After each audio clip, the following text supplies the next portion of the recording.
ক্ষমতায় এসেই দুর্নীতি সিন্ডিকেট তোলাবাজির তদন্তে কমিশন তৈরি করেছিলেন মুখ্যমন্ত্রী শুভেন্দু অধিকারী। সোমবার অফিসে গিয়ে কাজের অগ্রগতি খতিয়ে দেখলেন কমিশনের নেতৃত্বে থাকা কলকাতা হাইকোর্টের অবসরপ্রাপ্ত বিচারপতি বিশ্বজিৎ বসু। এখানকার ট্রাইব্যুনালের ইনফ্রাস্ট্রাকচার কতটা এগিয়েছে আমরা দেখতে এসেছিলাম, অনেকটা এগিয়ে গেছে। এক্সপেক্টেড, ওনারা তো বলছেন এ মাসের মধ্যে বাদবাকিটুকু শেষ হয়ে যাবে। এই রাজ্যে বিজেপির সরকার গঠনের পর দুটি কমিশন তৈরি করা হয়, একটি দুর্নীতি সিন্ডিকেট তোলাবাজির তদন্তে, আরেকটি মহিলাদের উপর অত্যাচারের তদন্তে। দুর্নীতি সিন্ডিকেট তোলাবাজির তদন্তে তৈরি কমিশনের নেতৃত্বে রয়েছেন কলকাতা হাইকোর্টের অবসরপ্রাপ্ত বিচারপতি বিশ্বজিৎ বসু। কমিশনের সদস্য সচিব করা হয়েছে রাজ্যের সিনিয়র আইপিএস অফিসার কে জয়রামনকে। কেন্দ্রীয় রাজ্য সরকারের নানা রকম পরিষেবা দেওয়ার ক্ষেত্রে যে সমস্ত দুর্নীতি হয়েছে, কাটমানি না হয়েছে, এক্সচেঞ্জ অফ ব্রাইব হয়েছে এবং miss appropriation of the government fund হয়েছে, সাধারণ মানুষ চিটেড হয়েছে, তার সঙ্গে সরকারি আধিকারিক, পঞ্চায়েত কাউন্সিলর, ব্রোকার্স অনেকে যুক্ত ছিলেন। এই বিষয়ে আমাদের একটি ইনস্টিটিউশনাল করাপশনের কমিশন তৈরি করার কথা ছিল। আমাদের রিটায়ার্ড জাস্টিস মাননীয় বিশ্বজিৎ বসুর নেতৃত্বে আমরা এই কমিটি আজকে তৈরি করলাম। প্রিন্সেপ ঘাটের কাছে এইচআরবিসি ভবনে তদন্ত কমিশনের অফিস হয়েছে। সেখানে কাজ কতদূর এগিয়েছে, পরিকাঠামো কেমন, সোমবার তা খতিয়ে দেখেন অবসরপ্রাপ্ত বিচারপতি বিশ্বজিৎ বসু।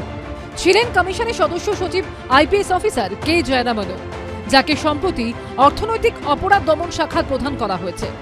আমরা কোঅর্ডিনেশন আমাদের রাখতেই হবে, তাদের তো আমাদের হেল্প করতেই হবে। ডাইরেক্টরেট অফ ইকোনমিক অফেন্সেস আলাদা আছে, কমিশনের কাজ আলাদা আছে। ডেফিনেটলি যেখানে কমিশন যা চাইবে সেটা অন্য উইংগুলো তো হেল্প করবেই। অফিসে আধিকারিকদের সঙ্গে দীর্ঘক্ষণ বৈঠক করেন হাইকোর্টের অবসরপ্রাপ্ত বিচারপতি। শিগগিরই কাজ শুরুর ব্যাপারেও আশাবাদী তিনি। সৌভিক মজুমদারের রিপোর্ট, এবিপি আনন্দ। ইডির তরফে তৃণমূলের ব্যাংক অ্যাকাউন্ট ফ্রিজের সিদ্ধান্তে কোনো হস্তক্ষেপ করল না কলকাতা হাইকোর্ট। ফলে আপাতত খুলছে না ওই 3 অ্যাকাউন্ট থেকে লেনদেনের পথ। এর আগে পুলিশের তরফে তৃণমূলের ওই 3টি ব্যাংক অ্যাকাউন্টে ডেবিট ফ্রিজ করে দেওয়া হয়। পরে ইসিআইআর দায়ের করে তদন্তে নেমে ইডির তরফে ফ্রিজ করে দেওয়া হয় অ্যাকাউন্টগুলিতে থাকা সমস্ত টাকা। জানিয়ে কলকাতা হাইকোর্টের দ্বারস্থ হয় কালীঘাট তৃণমূল। দৃষ্টি আকর্ষণ করা হয় বিচারপতি কৃষ্ণ রাওয়ের।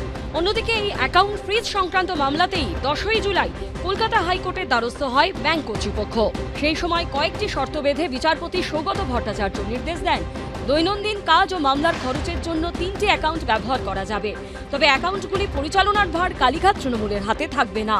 সেগুলি পরিচালনা করবেন আদালতে নিয়োগ করা একজন স্পেশাল অফিসার। এদিকে ইডির ফ্রিজ করা 3টি অ্যাকাউন্ট আদালতের নজরদারিতে ব্যবহার করতে চেয়ে কলকাতা হাইকোর্টের দ্বারস্থ হয় কালীঘাট তৃণমূল। সেই আবেদন খারিজ করে সোমবার বিচারপতি কৃষ্ণ রাও জানিয়ে দেন, আপাতত ওই সংক্রান্ত মামলায় কোনো হস্তক্ষেপ করবেন না তিনি। তৃণমূলের তহবিল সংক্রান্ত মামলায় চলতি মাসের 7 তারিখ কলকাতার কয়েকটি জায়গায় অভিযান চালায় ইডি। তৃণমূল আমলে দলীয় তহবিল থেকে সন্দেহজনক লেনদেনের অভিযোগে 3টি অ্যাকাউন্টে থাকা 440 কোটি 42 লক্ষ টাকা ফ্রিজ করে দেয় ইডি।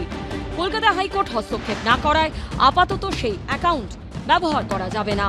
সৌভিক মজুমদারের রিপোর্ট, এবিপি আনন্দ, কলকাতা। এবিপি আনন্দ, এগিয়ে থাকে, এগিয়ে রাখে।